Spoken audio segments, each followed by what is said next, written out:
प्रजासत्ताक दिनाच्या दिवशीच्या भाषणामध्ये डॉक्टर बाबासाहेब आंबेडकरांचा उल्लेख करण्याचा विसर पडणं गिरीश महाजनांना चांगलंच भोवलंय। नाशिकमध्ये महाजनांच्या विरोधामध्ये मोर्चा काढण्यात आला। हजारो आंबेडकरी अनुयायी या मोर्चामध्ये सहभागी झाले होते। तर माझ्याकडून अनावधानाने नाव घ्यायचं राहिलं, मी माफी देखील मागितलीये।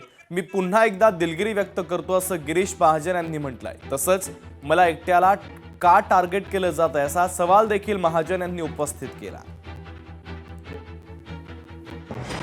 माझं अनावधानाने नाव घ्यायचं राहून गेलं, बाबासाहेबांचं त्यांचा जय जयकार राहून गेला करायचा, हे खरं आहे। पण आता ते होता बरोबर मला जसं कळालं तसं मी लगेच दिलगिरी व्यक्त केली 2 मिनिटात, 4 मिनिटात खाली उतरल्याबरोबर 4-5 मिनिटांमध्ये। नंतर दुसऱ्या दिवशी त्या दिवशी सभेमध्ये भाषणामध्ये मी माफी मागितली की मला तसा उद्देश नाही, माझ्याकडून जे चुकून झालेलं आहे मी माफी मागितली। मला वाटतं विषय संपला पाहिजे। पण मग आता इतक्या दिवसांनी पुन्हा मोर्चे काढा, हे करा ते करा, आता माफी मागा। मी माफी आधीच मागितलेली आहे, पुन्हा दिलगिरी व्यक्त करतो, पुन्हा माफी मागतो। पण आता यामागे आता काय कारण आहे काय मला कळत नाही। लोकशाही मराठी ऐका, पहा, जागरूक रहा।